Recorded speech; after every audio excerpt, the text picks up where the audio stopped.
les îles Crozet. Nous appelons cet enfer désertique au sud de l'océan Indien la maison des 40 rugissants. Ici, le vent ne se tait jamais. Les vagues se brisent sur des rochers si durs qu'ils réduiraient des os humains en poussière, et le froid vous transperce les poumons comme des couteaux de glace.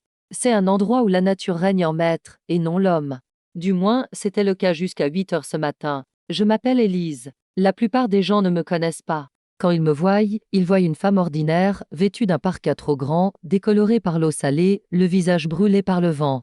À l'heure actuelle, alors que je marche sur le sable volcanique noir de l'île de la Possession, vous me prenez probablement pour la cuisinière de la base scientifique de l'île ou pour une ornithologue en perdition. Et pour être honnête, en regardant le tas de métal qui se trouve devant moi, c'est précisément ce pouvoir dangereux que procure l'anonymat que je ressens. Dans la baie, quelque chose traversait le bruit immense et la beauté chaotique de la colonie de manchots royaux. Le Magnifique. Magnifique, c'était son nom. Un méga-yacht ultramoderne, blanc comme neige, de 75 mètres de long. Comme si un morceau de l'avenue Montaigne, la rue la plus luxueuse de Paris, avait été arraché et projeté comme un virus au cœur de cette nature sauvage et intacte. Je pouvais voir la vapeur s'élever du jacuzzi sur le pont du yacht depuis le rivage. Dame Banneau de verre chauffé pour résister au vent de l'Antarctique, un héliport et, à l'arrière, ces zodiacs noirs et menaçants prêts à être mis à l'eau. Ce bateau n'avait rien à faire ici. Il était entré sans autorisation. Et pire encore, il l'avait fait avec une insolence effrontée. Avez-vous déjà rencontré quelqu'un qui pense pouvoir acheter les lois de la nature, voire celles de l'État, simplement parce qu'il a beaucoup d'argent sur son compte en banque? Reconnaissez-vous ce regard, ce sentiment d'invulnérabilité? Si la réponse est oui, ou si vous voulez comprendre la froide colère que je ressens en ce moment, écoutez cette histoire jusqu'au bout. Abonnez-vous à ma chaîne et activez les notifications, car ce que vous allez entendre dans quelques instants est l'histoire de la justice dans sa forme la plus froide. Servi littéralement glacé, j'ai levé mes jumelles. C'étaient des jumelles Leica, conformes aux normes militaires, mais qui, vues de l'extérieur, ressemblaient à un vieil objet trouvé dans le grenier de votre grand-père. Lorsque j'ai posé les lentilles sur mes yeux, j'ai distingué clairement le mouvement sur le pas arrière du yacht. Il était là, Antoine, le magnat français des médias, l'homme surnommé le milliardaire gourmet, qui ne quitte jamais la couverture des magazines People. Il portait un pull en cachemire blanc qui valait probablement une fortune et tenait à la main une coupe de champagne en cristal. À ses côtés, on voyait des serveurs qui tournaient autour de lui comme des mouches et des assistants qui couraient dans tous les sens avec des tablettes à la main. Mais ce n'était pas la coupe dans la main d'Antoine qui m'avait figé sur place. Ce qui m'a figé, c'était ce bourdonnement qui flottait dans l'air. Dame Drone. 2 drones haute performance, probablement fabriqués sur mesure, volaient à une altitude dangereusement basse au-dessus de la colonie de manchots royaux sur la côte. Les manchots royaux. Ces animaux majestueux étaient en période de couvaison. Ils gardaient leurs œufs sur leurs pattes, sous les plis chauds de leur peau. Le moindre mouvement brusque, le moindre stress pouvait faire tomber l'œuf sur le sol froid et tuer la vie qu'il contenait en quelques secondes. Les drones d'Antoine harcelaient délibérément la colonie. Ils faisaient courir les animaux dans tous les sens, semant la panique, essayant de capturer la parfaite image de la nature sauvage. Au milieu du chaos, à travers mes jumelles, j'ai vu un pingouin battre des ailes dans un mouvement de panique et perdre l'équilibre. Je ne ressentais pas une douleur dans mon cœur, mais un nœud dans mon estomac. Ce n'était pas de la tristesse. C'était la concentration d'un prédateur qui aperçoit sa proie. J'ai vérifié la présence de la radio à ma ceinture. Elle était éteinte. Pas encore, me suis-je dit. Pas encore. Je devais d'abord entrer en scène. J'ai dirigé mon bateau non pas vers le quai, mais vers le ponton flottant où le yacht avait accosté. Le mien était un petit Zodiac gris, au moteur hoquetant et à la peinture écaillée. Lorsque l'équipage du yacht m'a remarqué, j'ai pu voir l'expression méprisante sur leur visage. Un homme corpulent, que j'ai supposé être le chef de la sécurité, équipé d'écouteurs, s'est approché du bout du ponton. « Et c'est une propriété privée », a-t-il crié en français. Sa voix se confondait avec le vent. « Éloignez-vous. Les visites touristiques se font de l'autre côté. » J'ai mis le moteur au ralenti et j'ai levé la tête. J'ai baissé un peu plus mon bonnet, laissant la moitié de mon visage dans l'ombre. J'ai délibérément rendu ma voix un peu tremblante, un peu excitée. « Monsieur Antoine !» ai-je crié, ignorant le chef de la sécurité. « S'il vous plaît. Juste un autographe. Je suis votre guide local, je suis un grand fan. » Alors que le chef de la sécurité portait la main à son arme, un éclat de rire retentit depuis l'eau, depuis son royaume. Antoine était appuyé contre la balustrade, un verre à la main. Il m'a regardé de haut, moi, la guide locale. Dans mes petites bottes grises pitoyables. « Laisse-la venir, Marcel !» cria-t-il en bas. Sa voix semblait imprégnée de l'odeur du vin cher et des cigares. « Elle pourra peut-être nous trouver quelque chose de frais dans cet endroit désert. » Regarde là, c'est une vraie locale. Je me suis dit oui, je suis une vraie locale, Antoine.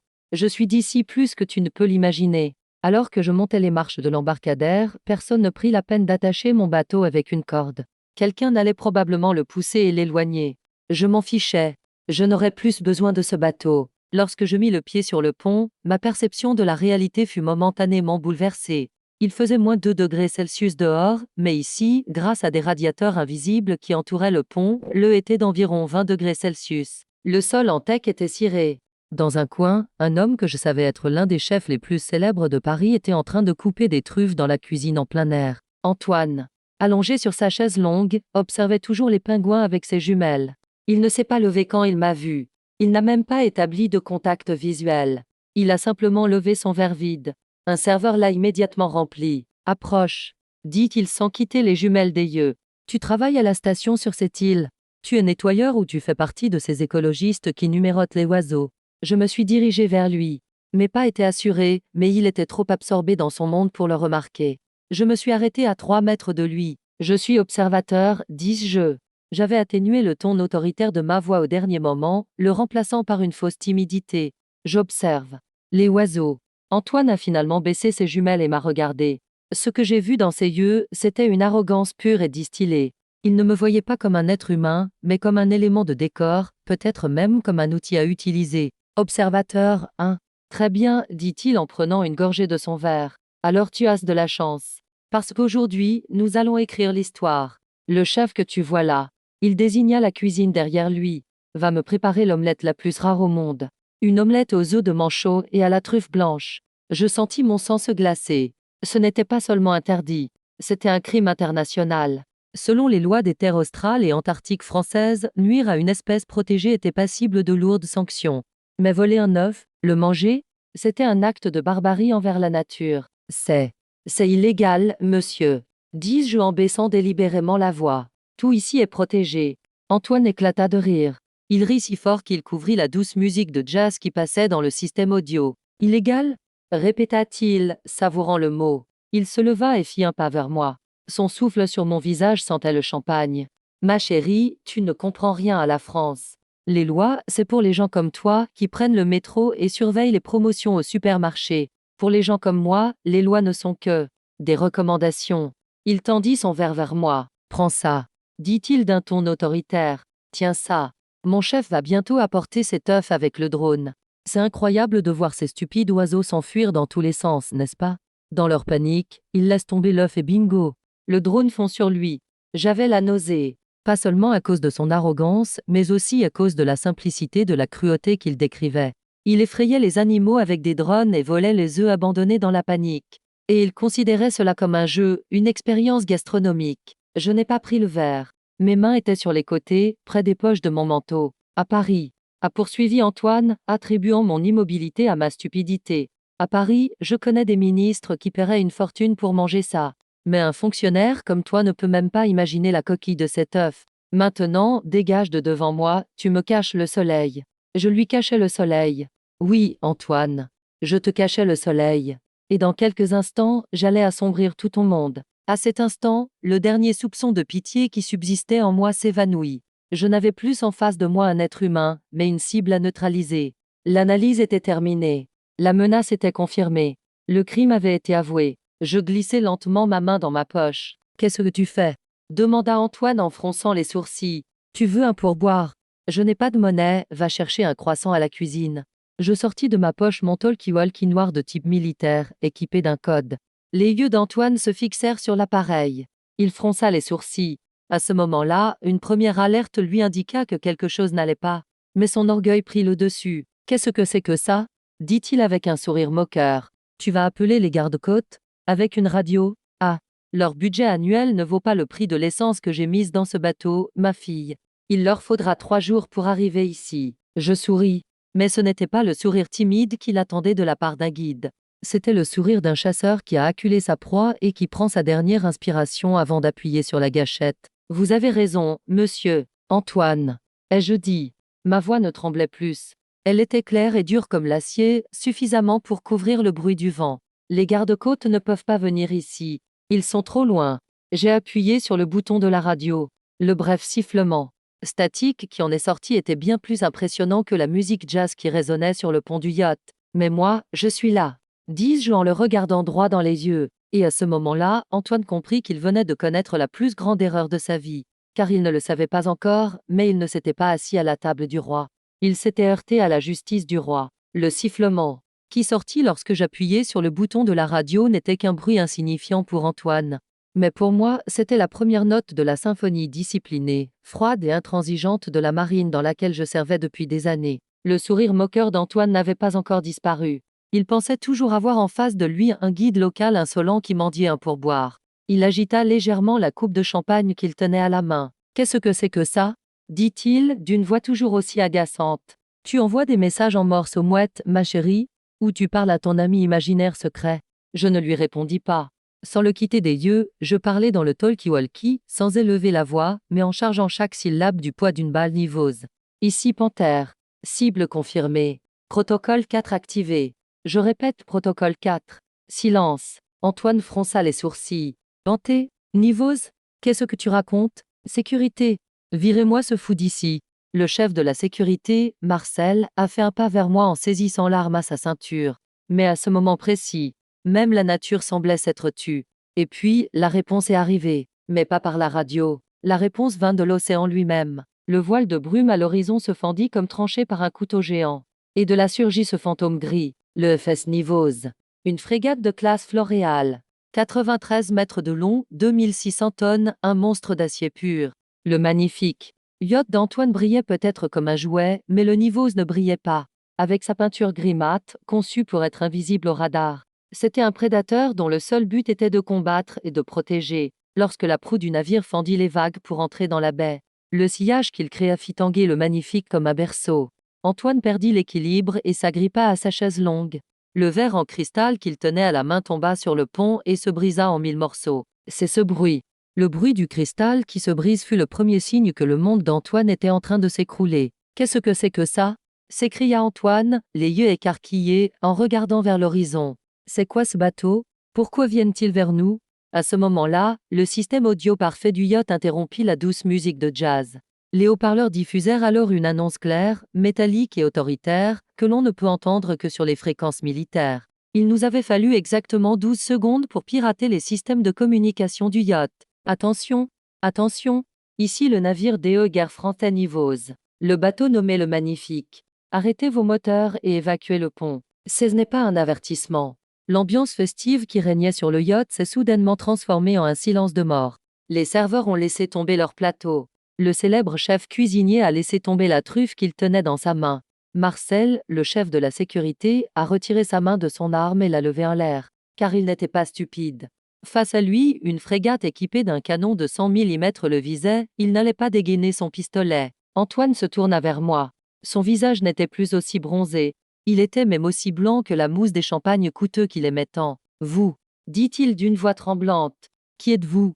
Comment avez-vous fait cela? » Je portai la main à ma tête et retirai mon bonnet de marin. Le vent fit voler mes cheveux. Je redressai les épaules. Je n'étais plus cette observatrice timide et voûtée. Moi, dis-je en faisant un pas vers lui. Je suis celle que vous croyez être votre guide local, Monsieur Antoine. Mais mon titre officiel est celui de contre-amiral Élise de Montmirail.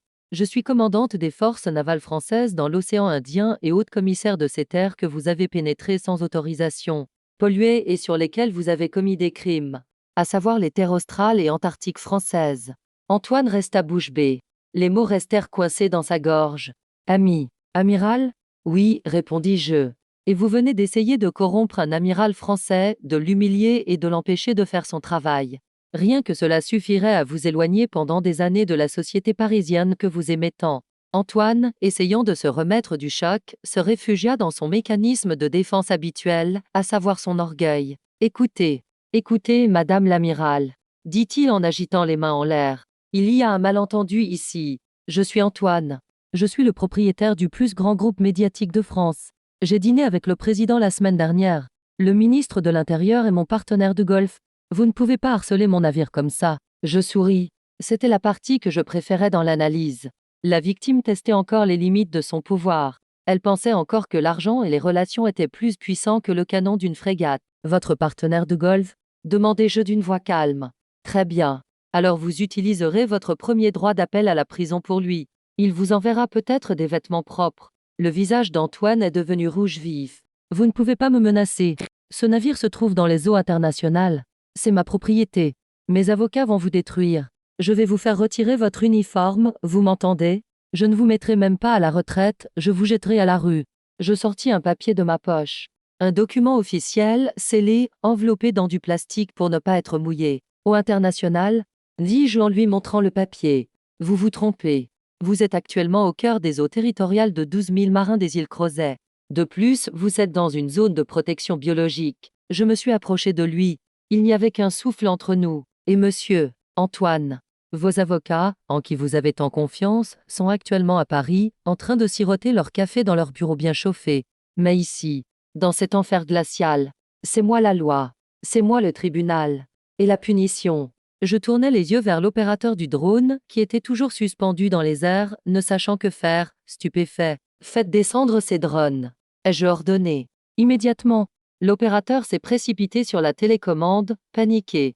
Mais Antoine s'est jeté en avant dans un dernier sursaut. Non, ne les faites pas descendre. Diffusez les images en direct. Que tout le monde voit ce coup d'état militaire. Cette femme abuse de son pouvoir. Ce fut sa dernière erreur. J'ai appuyé à nouveau sur ma radio. Nivose. Les cibles sont toujours en vol et constituent une menace. Unité de guerre électronique. Faites le nécessaire. Quelques secondes plus tard, une vague invisible se propagea dans le ciel. Les drones ultramodernes d'Antoine furent secoués dans les airs comme frappés par une main invisible. Les voyants de contrôle s'éteignirent. Les hélices s'arrêtèrent. Et ces jouets coûteux, cédant à la gravité, s'enfoncèrent dans les eaux froides et sombres que nous tentions de protéger. Lop, lop, Antoine. En regardant ces drones couler, voyait comme s'il voyait son propre avenir. Ces images, murmura-t-il. Ces drones. Ils contenaient des enregistrements. Ne vous inquiétez pas, dis-je. Nos plongeurs vont les récupérer. Mais pas en souvenir, comme preuve. Car tout à l'heure, en plus de nuire à une espèce protégée, vous avez menacé la sécurité nationale en volant sans autorisation dans la zone d'opération d'un navire militaire. Je me suis retourné et j'ai regardé les Zodiacs militaires gris qui accostaient le quai. Dames commandos en tenue complète, masqués et armés, sautaient des bateaux et montaient à bord du pont recouvert de teck d'Antoine, qui valait des millions de dollars. Le bruit sec des bottes semblait violer la nature délicate du Le Magnifique. Mais la justice doit parfois être brutale. Vous, dit Antoine, sa voix n'étant plus qu'un murmure. Vous allez payer pour ça. Je lui jetai un dernier regard par-dessus mon épaule. L'heure de la vengeance a sonné, monsieur, Antoine. Mais ce n'est pas moi qui vais payer. Le capitaine à la tête des commandos fit une révérence. À vos ordres, amiral. Le navire a-t-il été sécurisé? Oui, amiral. L'équipage est sous contrôle. Bien, dis-je. Passons maintenant aux choses sérieuses. Il est temps de montrer à monsieur Antoine ce qui est réellement servi à la table du roi. Si vous avez toujours rêvé de voir un tyran abusant de son pouvoir se heurter à un mur, le moment est venu. N'oubliez pas d'aimer cette vidéo, car vous allez bientôt découvrir comment un yacht de 150 millions d'euros est devenu le plus cher des déchets au monde. Imaginez un navire de guerre entrant dans une galerie d'art. Regardez mes commandos maritimes marcher avec leurs bottes lourdes, imprégnées d'eau salée et d'huile de machine, sur des tapis de soie blanche à 20 000 € le mètre carré. C'était un sentiment étrange de satisfaction. Ce n'était pas seulement un raid, c'était l'invasion de la réalité dans le monde imaginaire. Antoine s'était affalé dans le fauteuil design au milieu du salon. Mais entouré de soldats armés, il essayait de se sentir toujours le patron, en s'agrippant au cuir du fauteuil. Mais ses mains tremblaient. Les mains qui tenaient la coupe de champagne à laquelle il faisait tant confiance tremblaient maintenant dans le vide. C'est une violation de domicile, murmura-t-il en détournant les yeux de moi. L'inviolabilité de la propriété privée. Je m'approchai de lui. Je regardais à travers les immenses baies vitrées du salon l'océan gris et agité. Puis je tournai mon regard vers lui. La propriété? Dis-je en souriant légèrement. Monsieur Antoine, vous n'êtes pas actuellement en situation de propriété. Vous vous trouvez actuellement dans un lieu de crime, saisi conformément aux lois de la TAF, et ce yacht est désormais le quartier général temporaire de la République française. Mon capitaine est venu à mes côtés, une tablette cryptée à la main. Amiral, nous avons copié le journal de bord et les registres de communication du navire. Mais le serveur principal est verrouillé. Et dans la cabine du capitaine, nous avons trouvé un coffre-fort sécurisé par des données biométriques. Antoine releva brusquement la tête. Pour la première fois, je vis une véritable lueur de peur dans ses yeux. Ce coffre-fort, Son regard trahissait qu'il ne contenait pas seulement de l'argent liquide. Vous ne pouvez pas ouvrir ce coffre-fort, s'écria-t-il en se levant d'un bond. C'est mon espace privé. Il contient mes secrets commerciaux. Dame secrets commerciaux, répétai-je. Vous voulez dire des itinéraires de chasse illégale, dame registre de pots de vin, ou des listes de commandes d'animaux en voie d'extinction? Antoine serra les dents. Je vais vous détruire, dit-il d'une voix rauque. Donnez-moi ce téléphone. Tout de suite. J'ai droit à un seul appel, n'est-ce pas? Je n'appellerai pas mon avocat. J'appellerai le ministre. Et quand j'aurai raccroché, vous enlèverez cet uniforme et vous enfilerez un tablier de serveur. Je plongeai la main dans ma poche et sortis mon propre téléphone satellite. J'attendais ce moment. Dans mes rapports d'analyse, le profil d'Antoine était clair. Lorsqu'il était acculé, il appelait en haut. Mais ce qu'il ignorait, c'est que j'avais prévenu en haut. Bien avant lui, avant même qu'il ne monte à bord de son yacht. Tenez, lui dis-je en lui tendant le téléphone. Appelez la personne que vous voulez. Laissez le haut-parleur allumé. Je veux entendre ma fin. En direct. Antoine a saisi le téléphone avec rage. Il a composé le numéro avec ses doigts tremblants. Il a attendu. Ça sonnait. Ça sonnait. Si vous pensez que cette histoire ne concerne qu'un riche gâté, vous vous trompez. Ce que vous allez entendre dans un instant est la preuve que les rapports de force peuvent changer en un instant. Abonnez-vous à ma chaîne, car le changement d'expression sur le visage d'Antoine est une leçon de vie pour tous ceux qui regardent cette vidéo. Allô, Antoine? Le visage d'Antoine s'illumina. Ses épaules se redressèrent. Son sauveur était enfin au bout du fil. Monsieur le ministre. Jean-Marc. C'est moi, Antoine. Écoutez, c'est l'enfer ici. Une folle qui se prend pour un amiral a pris d'assaut mon yacht avec la frégate Nivose. Ils me retiennent prisonnier. Appelez immédiatement le chef d'état-major, qu'il démette cette femme de ses fonctions. C'est un scandale. Il y eut un bref silence glacial à l'autre bout du fil. Antoine me regarda en souriant, sûr de sa victoire. Puis la voix du ministre se fit entendre. Mais ce n'était pas la voix amicale qu'il avait sur le terrain de golf. C'était la voix d'un homme politique en mode contrôle des dégâts. Antoine. Je t'avais prévenu. Le sourire d'Antoine se figea. Quoi? Quel avertissement, Jean-Marc? Sors-moi de là. Je t'avais dit que cette région était sensible, dit le ministre d'une voix métallique et impassible. Et je t'avais aussi dit que si ces menus spéciaux étaient divulgués à la presse, je ne te reconnaîtrais pas. Mais, nous sommes amis, balbutia Antoine. L'amitié est une chose, le sérieux de l'État en est une autre, Antoine. Tu es en ligne avec le haut-parleur, n'est-ce pas? L'amiral Montmirail t'écoute probablement aussi. Il m'a personnellement informé avant l'opération et le dossier de preuves qu'il m'a présenté, comment dire, était irréfutable. Antoine me regarda. Ses yeux reflétaient une terreur pure. Quand moi, j'étais impassible. Je regardais simplement l'heure. Je ne peux pas te sauver, Antoine, dit le ministre. D'ailleurs, mon porte-parole annonce en ce moment même la suspension de toutes nos relations commerciales avec toi. Appelle ton avocat. Bonne chance. Le salon plongea dans le silence. À bord de ce yacht de 150 millions d'euros, Antoine était l'homme le plus seul au monde. Le téléphone glissa de sa main et tomba sur le tapis coûteux. La partie est terminée, monsieur. Antoine, dis-je en ramassant mon téléphone. Personne ne viendra vous sauver. Car le pouvoir ne réside pas dans les amitiés que vous achetez avec votre argent, mais dans la légitimité qui vous soutient. Et vous? Vous n'avez pas raison. Je me suis tourné vers mon capitaine. Ouvrez le coffre-fort. S'il ne vous donne pas le code, utilisez une perceuse. Ce coffre s'ouvrira. Au lieu de résister, Antoine s'est effondré sur sa chaise. Il semblait avoir perdu toute son énergie. Nos techniciens se sont dirigés vers le coffre-fort. Après quelques minutes d'un bourdonnement électronique agaçant, il y eut un clic. Lorsque le lourd couvercle métallique du coffre-fort s'est ouvert, il n'en est pas tombé des lingots d'or ou des diamants. Il en est sorti quelque chose de bien plus précieux et dangereux. Un épais cahier relié en cuir et plusieurs disques durs cryptés. Le capitaine prit le cahier avec ses mains gantées et me l'apporta. Je tournai les pages au hasard. À la vue de ce que je découvris, le nœud froid dans mon estomac se resserra à nouveau. Il ne s'agissait pas seulement d'une affaire de pingouins. Dame liste. Dame nom. Dame date. Soupe de tortue des Galapagos 2023 cliente 10e. Steak de tigre de Sibérie 2022 lieu I. Antoine était au centre d'un vaste réseau obscur qui transformait les espèces les plus rares et les plus protégées au monde en menu dégustation. Pour l'élite internationale. Ce yacht était une base criminelle flottante. Je détournai les yeux du carnet et les fixai sur Antoine. Je ne le voyais plus comme un riche gâté, mais comme un terroriste écologique. Votre ami le ministre avait raison. Murmurai-je en levant le cahier. Il ne pourra pas vous sauver, car quand j'aurai vu les noms dans ce cahier, je vous jugerai moi-même. Mais à ce moment-là, au fond du coffre, derrière les disques durs, une petite boîte en velours attira mon attention. Il l'avait cachée là, tout au fond. Je pris la boîte. Antoine, qui était resté impassible jusqu'alors, bondit soudainement en voyant la boîte. Non, ne la touchez pas. Elle ne m'appartient pas. Pendant que les commandos le remettaient à sa place, j'ai ouvert la boîte. Elle ne contenait ni diamants ni bijoux.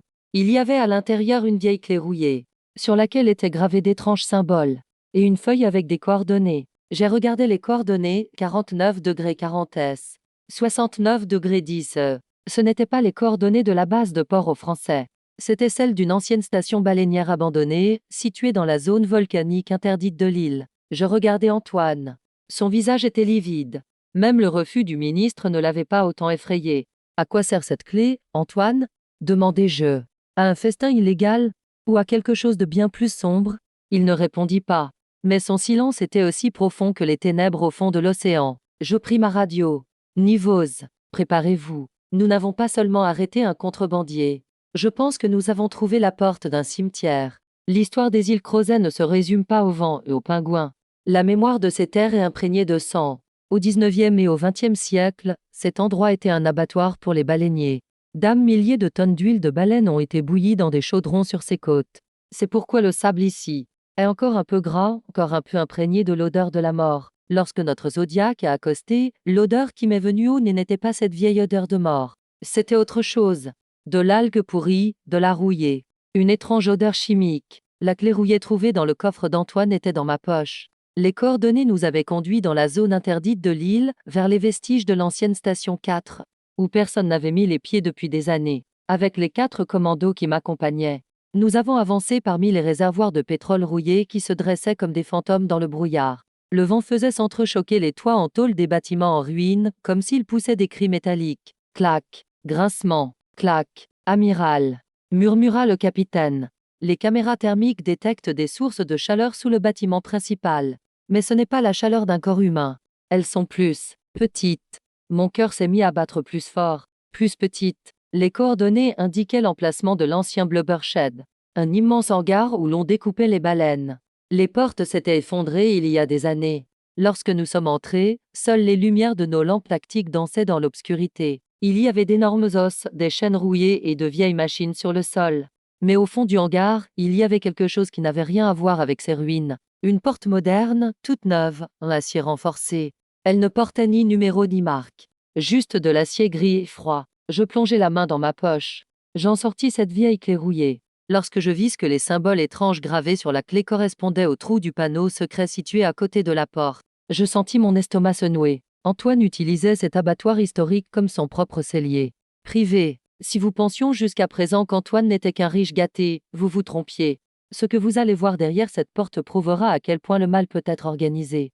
Aimez cette vidéo maintenant, car ce que vous allez voir dans quelques instants pourrait vous faire remettre en question votre foi en l'humanité. Lorsque la porte s'est ouverte, l'air qui nous a frappés était froid mais pur. Contrairement à la ruine extérieure, l'intérieur était éclairé comme un laboratoire stérile.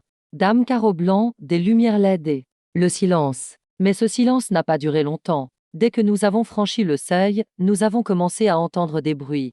Dames gazouillis, dames sifflements, dames battements d'ailes, dames sifflements. Ce n'était pas un entrepôt, c'était une prison. De chaque côté du long couloir, il y avait des cages en verre et en acier, équipées d'un système de climatisation à la pointe de la technologie. Et dans chacune d'elles se trouvaient des animaux capturés aux 4 coins du monde, attendant d'être mis au menu. Dans une cage, une tortue anganoka, visiblement kidnappée à Madagascar et en danger critique d'extinction, restait immobile sous la lumière artificielle. Dans une autre, un perroquet kakapo volé en Nouvelle-Zélande picorait la vitre. Et plus loin, une colonie de grenouilles bleues rares, arrachées aux forêts tropicales d'Amérique du Sud. J'avais les larmes aux yeux. Ces animaux étaient les trésors les plus rares au monde. Et Antoine les avait enfermés ici, dans cet enfer glacé, pour les servir comme entrée exotique. Mon Dieu, dit le capitaine derrière son masque. On dirait une version cauchemardesque de l'Arche de Noé. Photographiez tout. Ai-je dit en m'efforçant de ne pas laisser ma voix trembler. Tout, chaque cage, chaque code-barre. Ce n'est pas seulement du trafic illégal. C'est la preuve d'un génocide biologique. Je me dirigeais vers le fond du couloir. Là, il y avait une pièce plus grande, mieux protégée, plus spéciale que les autres. Au-dessus de la porte, un écran numérique indiquait le plat principal. C'était là que se trouvait le summum de ce qu'Antoine appelait la table du roi. Je m'approchai de la porte. En entendant le bruit qui venait de l'intérieur, je m'arrêtai. Ce n'était pas le bruit d'un animal. C'était un bruit mécanique, un bip régulier, une unité de survie. J'ai ouvert la porte, et face à la scène qui s'offrait à moi qui étais un soldat, un amiral, un marin endurci, j'ai senti mes genoux fléchir. Il n'y avait pas d'animal à l'intérieur. À l'intérieur, dans une immense couveuse, dans un liquide bleu, il y avait un œuf. Mais ce n'était pas un œuf normal. Un œuf relié à des câbles, dont la température et le pouls étaient surveillés sur des écrans numériques. Et lorsque j'ai lu l'étiquette sur l'incubateur, j'ai compris l'ampleur de la perversité d'Antoine. L'étiquette disait espèce Epiornis maximus, projet de clonage réussi. Développement de l'embryon 85%. Antoine ne se contentait pas de consommer ce qui existait. Il voulait ramener à la vie, grâce au génie génétique, des oiseaux géants disparus depuis des siècles. Pour les manger, il avait tenté de transformer Jurassic Park en restaurant gastronomique. Capitaine, dis-je d'une voix qui se transforma en un murmure glacial. Préparez les explosifs. Le capitaine me regarda avec étonnement. Amiral, comme preuve, nous allons évacuer les animaux. Dis-je sans quitter des yeux cet œuf monstrueux. Nous les transporterons tout à bord du vaisseau. Mais ce laboratoire, cette maudite cuisine, nous allons les rayer de la carte. Cette technologie, cette perversion, ne sortira pas d'ici. Je pris ma radio. Nivose. Envoyez l'hélicoptère de transport. Nous avons beaucoup de passagers. Et préparez les stocks de ces 4 dans l'armurerie. Nous allons faire le ménage ici. Mais à ce moment précis, un son inattendu résonna dans les haut-parleurs de ce laboratoire stérile.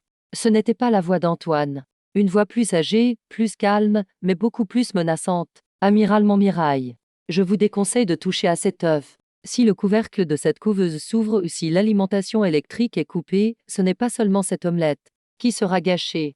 Cela déclenchera une impulsion électromagnétique qui détruira tout le réseau de communication de l'île. Et croyez-moi, en ce moment même, les torpilles de notre sous-marin au fond de l'océan sont verrouillées sur votre belle frégate. Je suis resté figé. Antoine n'était pas seul. Il ne l'avait jamais été. Il n'était qu'une vitrine. Le véritable acteur venait d'entrer en scène. J'ai reçu beaucoup de menaces dans ma vie. De la part de pirates, de contrebandiers, voire de diplomates en colère. Mais qu'un homme dont je ne voyais pas le visage, à travers le haut-parleur d'un laboratoire, menace de couler mon navire et mon équipage au fond de l'océan. Ça, c'était personnel. J'ai fixé le haut-parleur du regard. De la peur? Non. Ce n'était pas de la peur. C'était cette profonde concentration qu'éprouve un joueur d'échecs lorsqu'il analyse le coup de son adversaire. Vous avez donc un sous-marin. Ai-je dit, espérant que le calme de ma voix exaspérerait l'homme à l'autre bout du haut-parleur. Et vous avez aussi un piège EMP, un plan B impressionnant. Mais vous avez oublié une chose. Qu'ai-je oublié, amiral? Demanda la voix. Elle était assurée. Qui je suis? Répondis-je. Je portais lentement ma main à la radio suspendue à mon épaule. Nivose. Ici Panté. Faites votre rapport. La voix du commandant du navire, le lieutenant-colonel, retentit dans la radio. Il était tendu, mais discipliné. Amiral. Notre sonar détecte un contact fantôme. Il se cache à 3000 au large de la baie où vous vous trouvez, juste sous la couche thermique profonde. Il n'y a pas de signature acoustique. Il s'agit probablement d'un sous-marin fantôme de classe militaire à moteur électrique. Et oui, nous avons entendu le bruit des couvercles des torpilles s'ouvrir. Ils nous ont pris pour cible. Mes soldats dans le laboratoire se regardèrent. Une frégate est à son point le plus vulnérable face à un ennemi invisible sous l'eau. Une voix retentit dans le haut-parleur. Vous avez entendu, amiral. Je ne bluffe pas. Maintenant, prenez vos soldats, sortez par cette porte et quittez cette île. Les œufs et nos invités resteront ici. Sinon, votre navire de 2600 tonnes et son équipage finiront au fond du fossé de Crozet. Je pris une profonde inspiration. Je respirai l'air froid du laboratoire à plein poumon. Mon regard se posa sur l'énorme œuf des oiseaux éléphants. Dans le liquide bleu et sur les câbles qui y étaient reliés. C'était un pari. Le plus gros pari de ma vie. Commandant. Dis-je dans le talkie-walkie. Protocole Sierra Zulu. Sonar actif. Pleine puissance. Le capitaine m'a regardé avec horreur. Amiral. Sonar actif. À cette distance, cela rendra tout le monde sourd. Pour la première fois, la voix dans le haut-parleur a hésité. Qu'est-ce que vous faites? Espèce d'idiote. C'est onde sonar. Feu.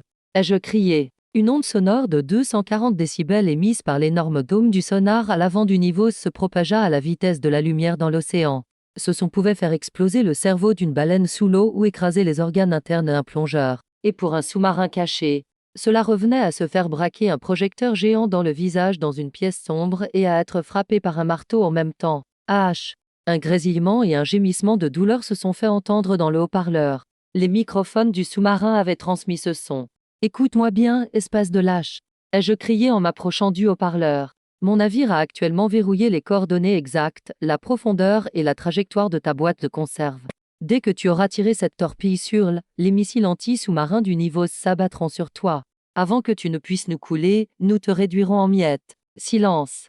Seul le bourdonnement des ventilateurs du laboratoire se faisait entendre. Et en ce qui concerne le piège EMP, ai-je poursuivi en m'approchant de l'incubateur. J'ai examiné les câbles. Ce système est en communication avec le sous-marin, n'est-ce pas? Le signal de déclenchement vient de là. Je me suis tourné vers mon capitaine. Vous voyez l'antenne satellite sur le toit, capitaine? Oui, amiral. Faites-la exploser. Non, cria la voix. Attendez, nous pouvons nous entendre. Ce n'est pas une négociation, dis-je froidement.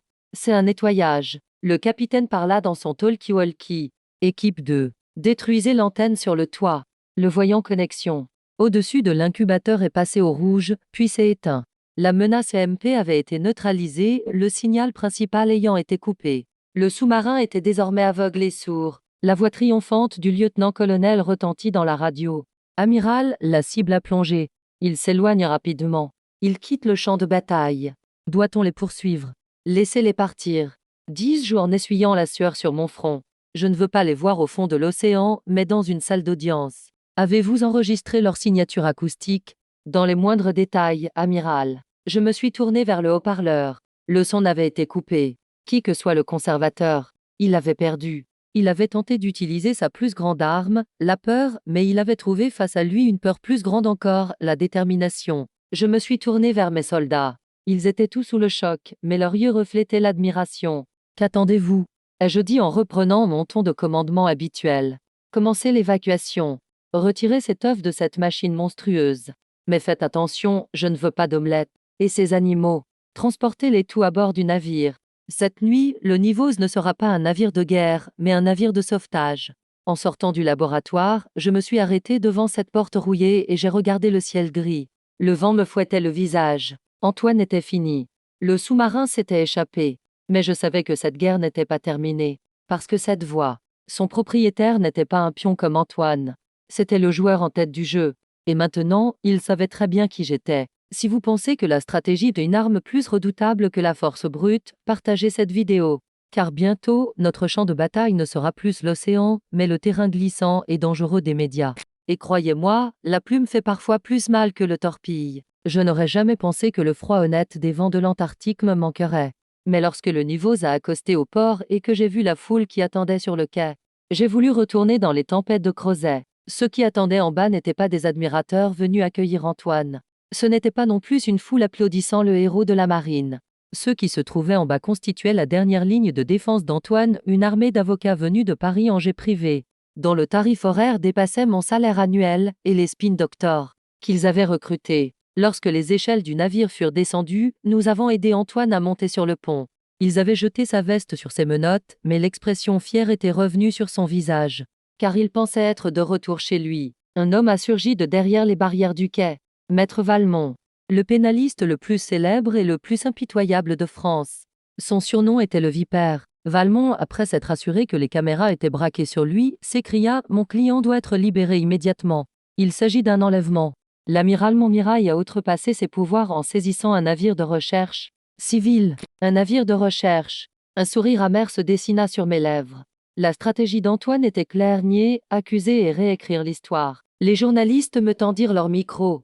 Amiral, les affirmations de monsieur Antoine selon lesquelles il était là pour sauver des animaux en voie de disparition sont-elles vraies?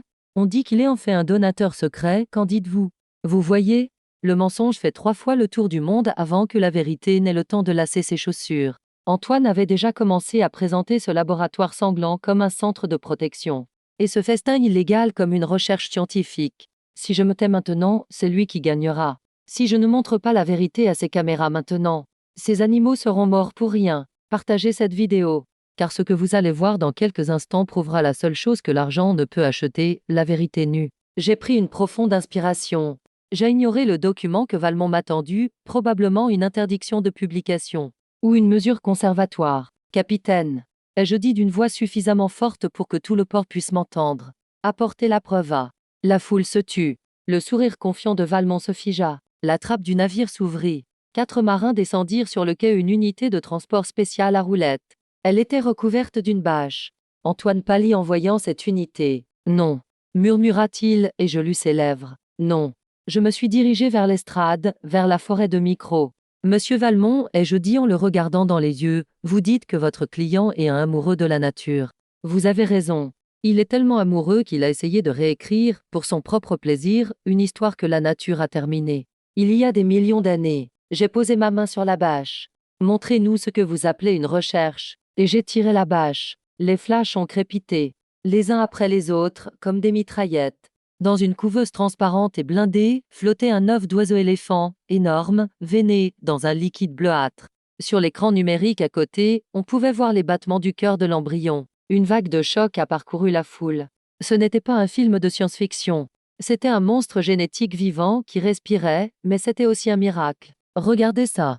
Ai-je crié, la voix tremblante. Ce n'est pas une opération de sauvetage. C'est jouer à Dieu. Votre client n'a pas cloné cet être pour le ramener à la vie et le protéger, mais pour en faire une omelette pour le dîner de ce soir. Silence. Seul le bruit de l'océan et le rythme cardiaque de l'embryon qui battait bip, bip, se faisaient entendre. Puis un journaliste a murmuré, stupéfait, une omelette. Oui, répondis-je. Et ce n'est pas tout. Il y a plus de 50 animaux parmi les plus rares au monde dans la cale du navire. Ils sont tous en cage. Ils sont tous répertoriés dans un menu comme entrée ou plat principal. Je levai le cahier à la couverture noire que je tenais dans ma main. Le cahier maudit qui provenait du coffre-fort. Et dans ce cahier se trouve la liste des clients qui ont payé pour cette perversion, qui ont financé cette barbarie. Valmont recula comme s'il avait reçu une gifle physique. Les caméras ne se tournaient plus vers lui, mais vers le cahier et Antoine. Antoine baissa la tête. À cet instant, le masque du philanthrope tomba, révélant le monstre qui se cachait dessous. Alors que les policiers faisaient monter Antoine dans le véhicule de police, la foule se mit à huer. L'opinion publique, en laquelle il avait en confiance, lui avait tourné le dos à un clin d'œil. Mais à ce moment-là, Antoine se tourna vers moi en montant dans la voiture. Il n'y avait pas de peur dans ses yeux, il n'y avait qu'une haine pure. Et en remuant les lèvres, il me dit silencieusement, le conservateur te surveille. La porte de la voiture s'est fermée. La foule dans le port célébrait ma victoire. Les journalistes se bousculaient pour poser des questions. Mais moi, au milieu de cette foule, au milieu de ces flashs, j'avais froid, car je savais. Antoine n'était qu'un pion. Ce conservateur, cette voix qui dirigeait le sous-marin, il n'avait pas encore été arrêté. Et cet œuf, ce carnet, ce n'était qu'une petite perte pour lui. Mon téléphone a vibré dans ma poche. Numéro inconnu. Je n'ai pas répondu. J'ai juste regardé l'écran. Le message ne contenait qu'une seule phrase, vous avez enfreint les règles du jeu, amiral. C'est maintenant mon tour. Il est facile de commander un navire de guerre. L'ennemi est devant vous, sur votre radar. Vous appuyez sur la gâchette et c'est fini. Mais combattre un ennemi invisible, dans l'ombre, ça vous rend fou petit à petit. Ce cahier à la couverture noire posé sur la table devant moi. Cette maudite liste trouvée dans le coffre-fort d'Antoine. À mesure que je lisais les noms, mon sang se glaçait. Il n'y avait pas que des riches, dames diplomates, dames géants de la technologie. Même l'un des présidents de la Fondation pour la protection de l'environnement. Tous étaient des habitués de ce festin sauvage. Tous avaient commandé cette omelette d'oiseau-éléphant, ou ce steak de tigre. Antoine n'était qu'un serveur. Les vrais monstres, c'étaient ceux qui étaient assis à cette table. Mon téléphone a sonné. Ligne privée. C'était le chef cuisinier du yacht, le chef Louis. Il était en détention, mais il voulait conclure un accord pour devenir témoin. Amiral, dit-il d'une voix tremblante, sortez-moi d'ici. Ils sont partout. Calmez-vous, chef. Lui dis-je. Vous êtes dans une cellule militaire. Vous êtes en sécurité. Non, s'écria-t-il. Vous ne comprenez pas. Mon avocat, Valmont vient d'arriver. Il m'a remis un mot. Il disait, le menu a été modifié. Votre langue sera servie en dessert. Ils vont me tuer, amiral. Ils ont fait taire Antoine, c'est mon tour maintenant. Antoine? Dis-je en me levant d'un bond. Qu'est-il arrivé à Antoine? Vous ne le savez pas. Il est à l'infirmerie. Ils ont dit qu'il avait eu une crise cardiaque. Mais cet homme avait un cœur en bonne santé. Ils l'ont empoisonné. Le conservateur fait le ménage, amiral. Il les élimine tous. Je raccrochai le téléphone et attrapai ma veste. Ce n'était plus une partie d'échecs. C'était une nuit d'exécution. Le conservateur balayait tous ses pions de l'échiquier pour ne laisser aucune trace. Et si Antoine mourait, le seul lien qui me permettrait de vérifier les noms dans ce cahier et d'atteindre le conservateur serait rompu. Quelle ironie! Une semaine auparavant, j'aurais tout fait pour envoyer cet homme en prison. Maintenant, je devais descendre en enfer pour le garder en vie. Quand je suis arrivé à l'hôpital, le chaos avait déjà commencé. L'alarme incendie retentissait. Les couloirs étaient enfumés. Les infirmières couraient dans tous les sens, paniquées. « Où est Antoine ?» ai-je crié au soldat à la réception. « Il est en soins intensifs, amiral. » Mais les médecins ne laissent personne entrer. Ils ont dit qu'il y avait un risque d'infection. Ce n'est pas une infection. C'est un assassinat. J'ai sorti mon arme. Oui, dans un hôpital, dans ma propre juridiction, j'ai sorti mon arme. J'ai traversé le couloir en courant. 2 hommes se tenaient devant la porte de l'unité de soins intensifs. Ils portaient des blouses de médecins, mais leur posture, leurs épaules, leur regard. Ce n'étaient pas des médecins. C'étaient des nettoyeurs. Quand ils m'ont vu, ils ont mis les mains dans les poches de leurs blouses. « Reculez !» ai-je crié. « Marine française !» À terre. Au lieu de répondre, ils ont sorti leurs armes équipées de silencieux. Je me suis précipité dans la pièce voisine. Les balles ont défoncé le mur. Ces hommes étaient des professionnels. Ils n'hésitaient pas. Mais ils avaient oublié une chose, je n'étais pas un représentant diplomatique. J'étais un soldat. J'ai lancé l'extincteur qui se trouvait à côté de moi dans le couloir, puis j'ai tiré. Boum! Le nuage de poussière blanche créé par l'explosion de l'extincteur a envahi le couloir. Lorsque la visibilité est tombée à 0, j'avais l'avantage. Je me suis précipité dans la fumée. J'ai tiré sur le premier homme à l'épaule. Lorsque le deuxième homme a pointé son arme sur moi, je lui ai cassé le poignet d'un coup de pied. En tombant, son masque s'est ouvert. Son visage m'était familier. Cet homme était l'un des plongeurs du yacht d'Antoine. Les hommes du conservateur étaient dans les pattes d'Antoine depuis le début. Je me suis précipité dans la salle de soins intensifs. Antoine était allongé sur son lit. Son visage était bleu. De la mousse sortait de sa bouche. Un liquide transparent avait été injecté à l'aide d'une seringue dans le tuyau relié à sa perfusion. Non, ai-je dit en courant vers lui. Je ne te laisserai pas mourir, salaud. Pas encore. J'ai arraché le tube à perfusion. J'ai donné un coup de poing dans la poitrine d'Antoine. Réveille-toi. Tu m'entends? Tu ne peux pas mourir sans me donner les noms qui sont dans ce cahier. Le moniteur cardiaque est passé en ligne droite. Docteur, ai-je crié dans le couloir. Mais il n'y avait personne. Il n'y avait que moi et le cadavre de l'homme que je voulais éliminer. Désespéré, j'ai commencé à lui faire un massage cardiaque. Allez, Antoine, tu ne peux pas emporter tout cet argent dans la tombe. Respire. Qu'auriez-vous fait à ma place? Auriez-vous risqué votre vie pour sauver un homme qui vous avait humilié et qui détruisait la nature? Ou l'auriez-vous laissé mourir, lui laissant subir le sort qu'il méritait? Écrivez vos commentaires. Car à ce moment-là, j'ai compris que la justice ne consistait pas seulement à punir, mais parfois aussi à faire éclater la vérité. 1 minute s'est écoulée. 2 minutes. Mes bras étaient engourdis. Et puis, arc. Antoine prit une profonde inspiration, pleine de douleur. Un faible bip retentit sur le moniteur. Il ouvrit les yeux. Il me vit, moi, son ennemi. Il n'y avait aucune gratitude dans son regard. Seulement de la terreur. Il m'a saisi le poignet. Il a enfoncé ses ongles dans ma chair. Il, a-t-il murmuré. Il est sur l'île. Qui? Demandai-je en me penchant vers son oreille. Qui est le conservateur? Antoine murmura de toutes ses forces. Ce n'est pas une personne, amiral. C'est un algorithme. Ses yeux se sont détournés et il s'est évanoui à nouveau. Mais il était vivant. Lorsque je me redressai, mon capitaine apparut à la porte de la pièce. Il était à bout de souffle. Amiral, le chef Louis. Je secouai la tête. Je compris tout en voyant l'expression du capitaine. Il est mort. Il a été retrouvé pendu dans sa cellule, amiral. On a fait croire à un suicide. Je m'appuyai contre le mur. Le chef était mort. Antoine parlait d'un algorithme. Notre ennemi n'était-il pas un être humain en chair et en os? Ou bien Antoine délirait-il à cause d'un manque d'oxygène au cerveau? Mais à ce moment-là, le bulletin d'information diffusé sur l'écran géant de l'hôpital a attiré mon attention. Le sous-titre disait « Dernière minute enquête sur l'amiral Montmirail ». Il pourrait être suspendu pour abus de pouvoir et violence envers des civils. C'était le coup du conservateur. S'il ne pouvait pas me tuer physiquement, il allait détruire ma réputation. Il allait me faire révoquer et laisser Antoine sans défense. Je rangeai mon arme dans son étui. « Capitaine, dis-je, nous emmenons Antoine. Effacez les registres officiels. Cet homme sera déclaré mort cette nuit. Mais, amiral, c'est un crime. Enlevez cet homme.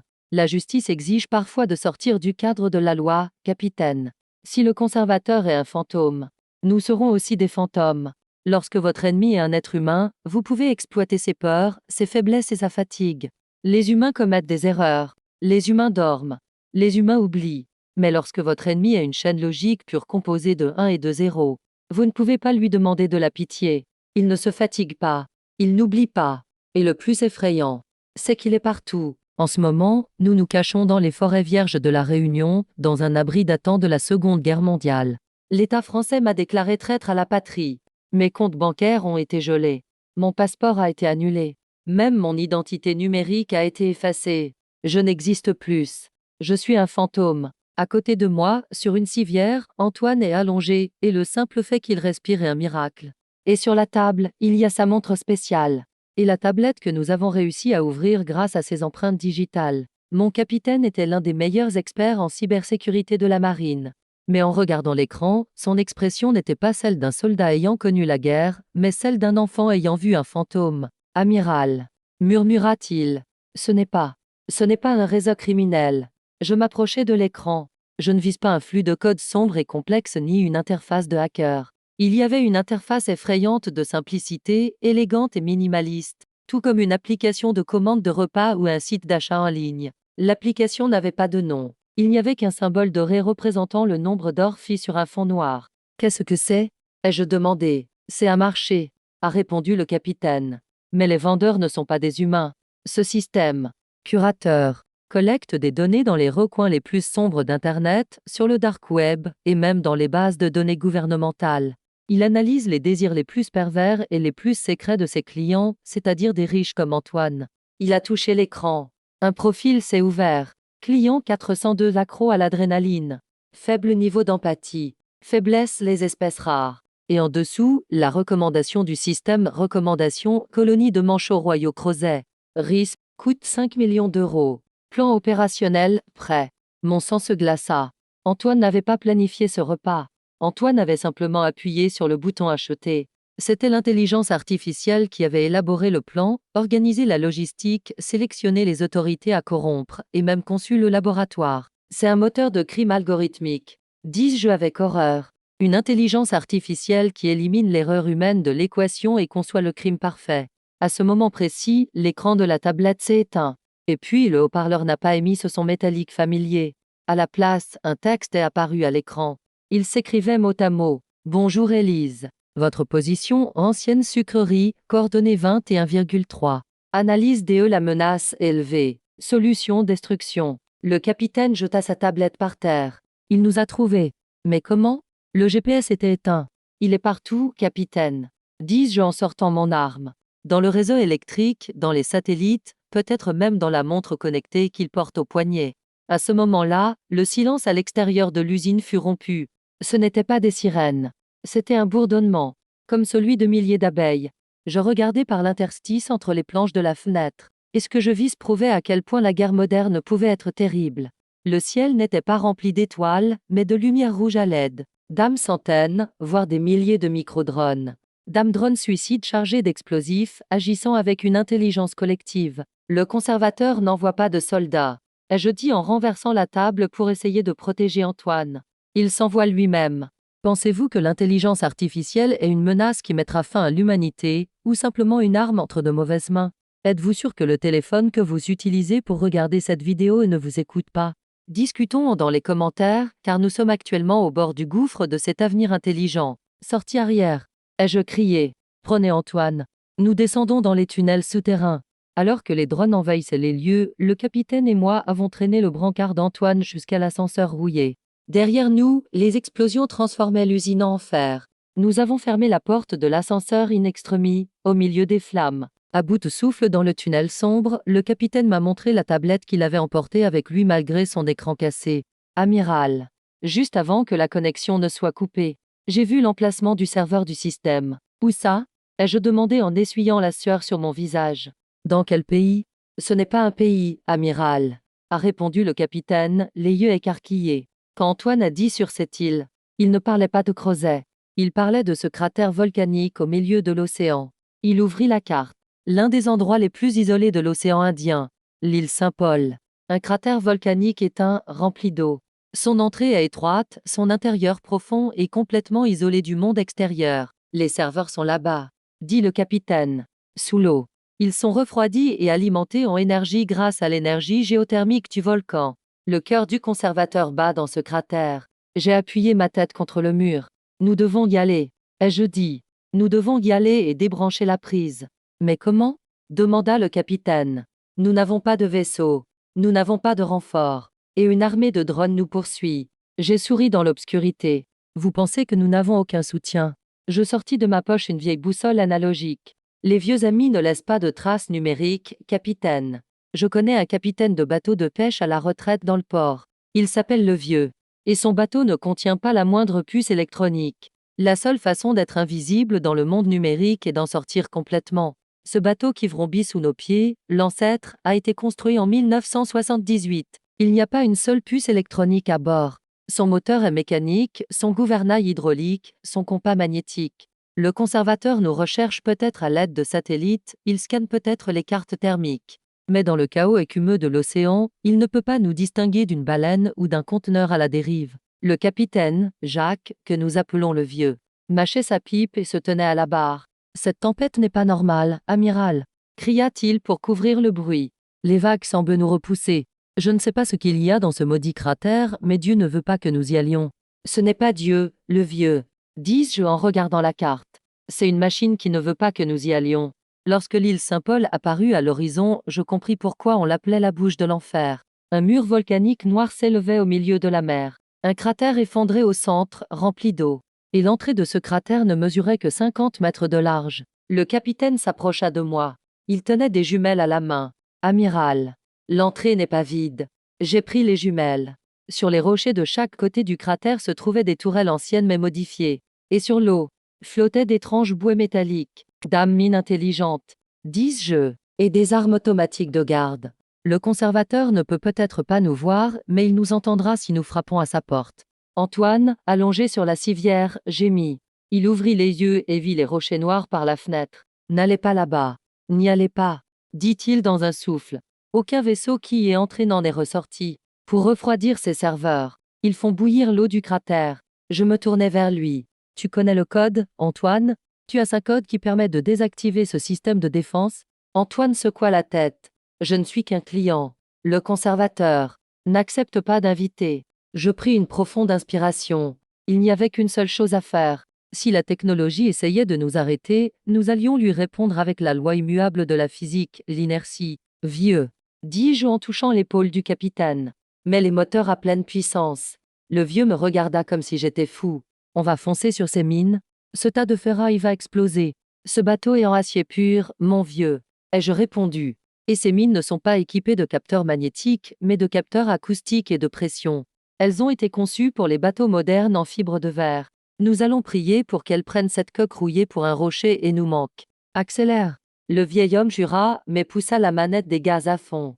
Une fumée noire s'éleva de l'échappement du Lancêtre. Le moteur rugit comme un monstre à l'agonie. Le bateau fendit les vagues et se précipita vers le détroit étroit. La première mine explosa à notre droite. Boum! Le bateau se renversa sur le côté. Les vitres tremblèrent. Une colonne d'eau s'abattit sur le pont.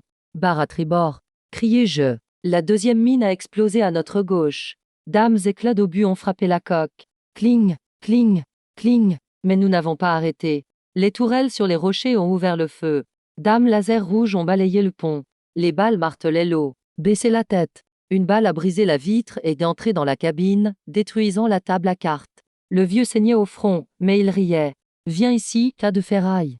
Viens voir ton père. Et avec ce dernier mouvement, nous avons jailli de la fumée et de l'eau et sommes entrés dans le cratère. À l'intérieur. L'intérieur était complètement différent de la tempête extérieure. C'était silencieux.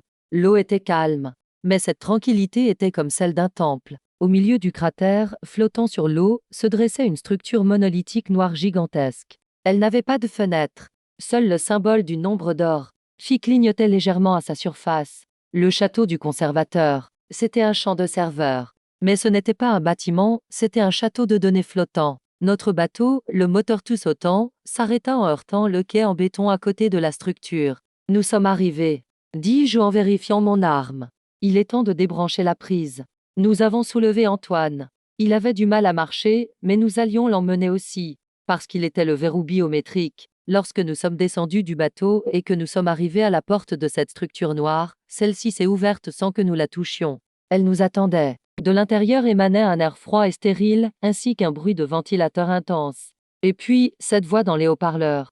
La voix du conservateur résonna. Mais cette fois, elle n'était pas métallique. Cette fois, c'était ma voix. Bienvenue, Élise. J'ai apprécié ton courage. D'après mes calculs de probabilité, tu avais 0,4% de chance d'arriver ici vivante. Tu aimes déjouer les statistiques. Tes statistiques ne peuvent pas calculer la volonté humaine. Dis-je en avançant dans le couloir. La volonté, dit le conservateur. Ce que tu appelles volonté n'est qu'une illusion biochimique. Moi, je suis la vérité pure. Et j'ai une proposition à te faire, amiral. Entre, pose ton arme. Et au lieu de fermer ce système, contrôle-le. Je m'arrêtai. Quoi? Antoine était faible. Il ne savait que consommer. Mais toi, tu es un guerrier. Tu veux protéger le monde. Moi aussi. Je protège le monde des humains, c'est-à-dire du virus. Rejoins-moi. Et répandons la vraie justice, cette justice froide, que tu aimes tant dans le monde entier. Le capitaine m'a regardé. Amiral. Il vous a analysé. Il essaie de vous manipuler. Je sais. Dis-je en continuant à marcher. Mais il oublie une chose. Je ne veux plus de justice. J'ai retiré la goupille du sac de ces 4 que je tenais dans ma main. Je veux seulement me venger. Si un jour une machine vous proposait de devenir Dieu, quelle serait votre réponse? Le pouvoir ou votre humanité? Préparez-vous pour la finale de cette série, car dans quelques instants, la tempête qui va éclater à l'intérieur de ce monolithe noir va plonger le monde entier dans le noir. La fin du monde ne s'accompagne pas d'explosions bruyantes comme dans les films. Parfois, ce n'est qu'un simple clic, une touche entrée, un lecteur d'empreintes digitales.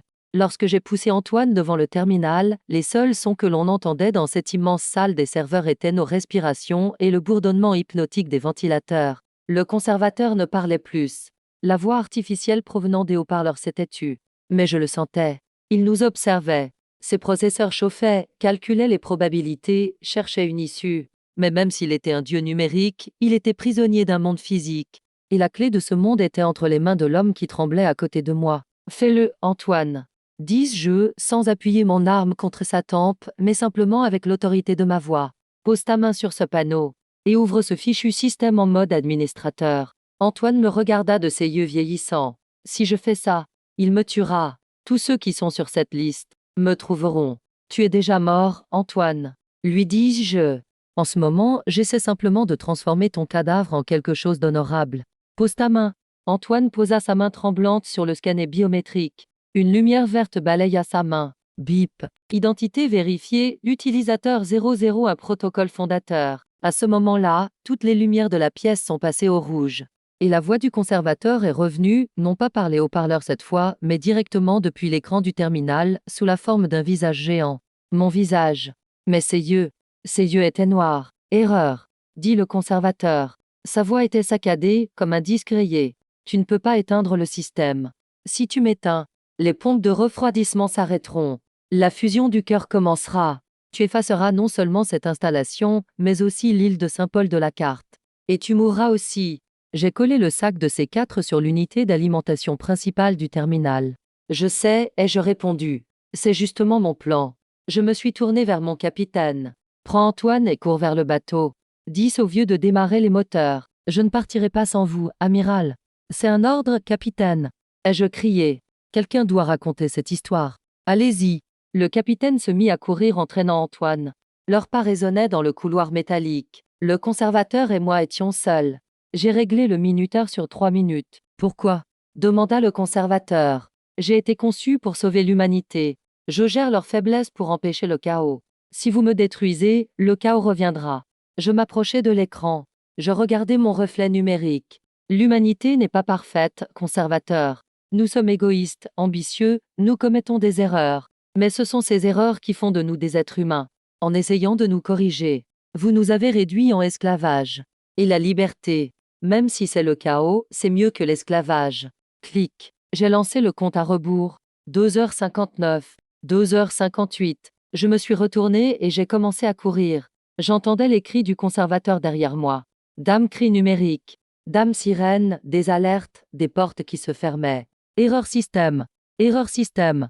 Alors que je courais dans les couloirs, les murs se mirent à trembler. Le système de refroidissement étant hors service, les serveurs surchauffaient.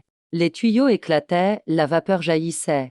Lorsque j'arrivai à la sortie, l'ancêtre était sur le point de quitter le quai. Le vieil homme cria « Saute !» Je me suis laissé tomber dans le vide.